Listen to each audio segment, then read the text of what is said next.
সকলকে স্বাগতম জানাচ্ছি বাংলাভিউ সরাসরি সম্প্রচারে। আপনাদের সাথে স্টুডিও থেকে এই মুহূর্তে সারাদিনের খবর নিয়ে যুক্ত হয়েছে আমি শ্রাবণী তালুকদার। জানিয়ে দেওয়ার চেষ্টা করবো আমাদের হাতে থাকা সারাদিনের বিভিন্ন গুরুত্বপূর্ণ আপডেট।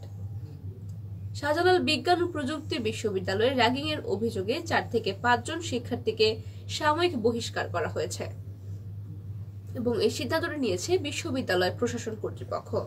বুধবার সন্ধ্যায় বিশ্ববিদ্যালয়ের উপাচার্য অধ্যাপক ফরিদউদ্দিন আহমদ এই তথ্যটি জানিয়েছেন। সাময়িক বহিষ্কৃতরা সকলেই শাহজালাল বিজ্ঞান ও প্রযুক্তি বিশ্ববিদ্যালয়ের ব্যবসায় প্রশাসন বিভাগের 2য় বর্ষের শিক্ষার্থী।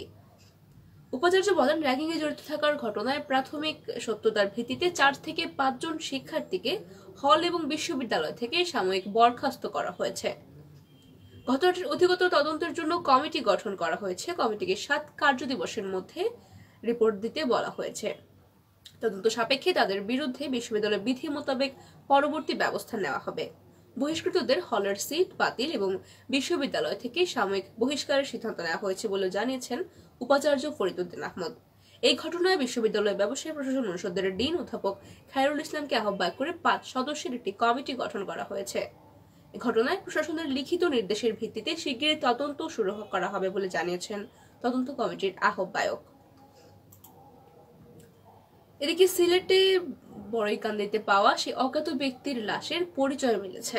সিলেটের দক্ষিণ সুরমার বড়ইকান্দি এলাকায় সুরমা নদীর পাড়ে গত সোমবার সকালে বস্তাবন্দি অবস্থায় অজ্ঞাত এক ব্যক্তির লাশ উদ্ধার করে পুলিশ এবং লাশটির হাত পা বাঁধা ছিল।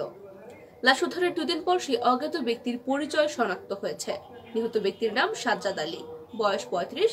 তিনি সিলেটের জালালাবাদ থানা বসন্তগাঁওয়ের মৃত সোহাব আলীর ছেলে। বিষয়টি নিশ্চিত করেছেন দক্ষিণ সুরমা থানার ভারপ্রাপ্ত কর্মকর্তা মোহাম্মদ কামরুল হাসান তালুকদার। তিনি জানিয়েছেন, দক্ষিণ সুরমার বড়ইকান্দি এলাকা থেকে বস্তাবন্দি যে লাশ পাওয়া গিয়েছিল সেই লাশটির পরিচয় শনাক্ত হয়েছে এবং ময়নাতদন্ত শেষে লাশটি পরিবারের কাছে হস্তান্তর করা হয়েছে।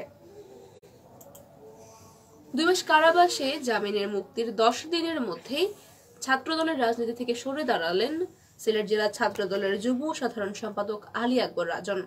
তিনি বর্তমানে সিলেট জেলা বাস, মিনিবাস, কোচ, মাইক্রোবাস শ্রমিক ইউনিয়নের যুগ্ম সাধারণ সম্পাদকের পদে রয়েছেন। বুধবার বিকেল 4:15টার দিকে তিনি নিজে বিষয়টি নিশ্চিত করেছেন এবং এখন তিনি বলেছেন, পরিবহন সংগঠনের গুরুত্বপূর্ণ একটি পদে তিনি দায়িত্বশীল রয়েছেন।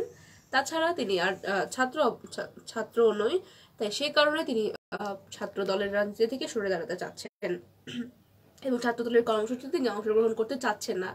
কিন্তু পরবর্তীতে তিনি জানিয়েছেন, বিএনপি বা বিএনপির অঙ্গ সংগঠনের সাথে তার যুক্ত হওয়ার সম্ভাবনা রয়েছে এবং বুধবার দুপুরে সিলেট জেলা ছাত্রদলের সভাপতি এবং সাধারণ সম্পাদকের কাছে তার পদত্যাগ পত্রটি তিনি জমা দিয়েছেন।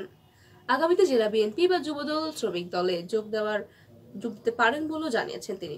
এর আগে আলী আকবর রাজন 2 মাস কারাভোগ করে গত 12 ফেব্রুয়ারি জামিনে মুক্ত হন। ওই দিন দুপুরে আদালত তাকে জামিন দেন।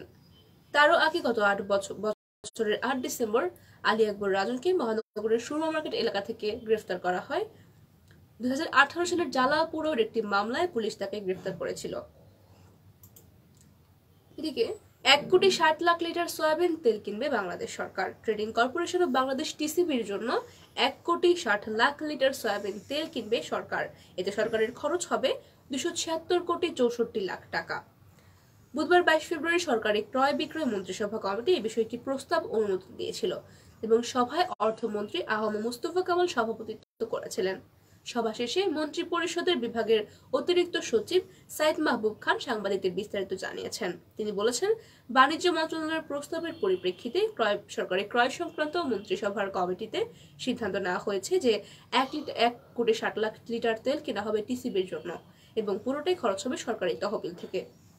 সুপ্রিয় দর্শকরা, জানিয়ে দেওয়ার চেষ্টা করছিলাম আমাদের হাতে থাকা সারাদিনের বিভিন্ন খবর। এতক্ষণ যারা সঙ্গে ছিলেন সকলকে অসংখ্য ধন্যবাদ।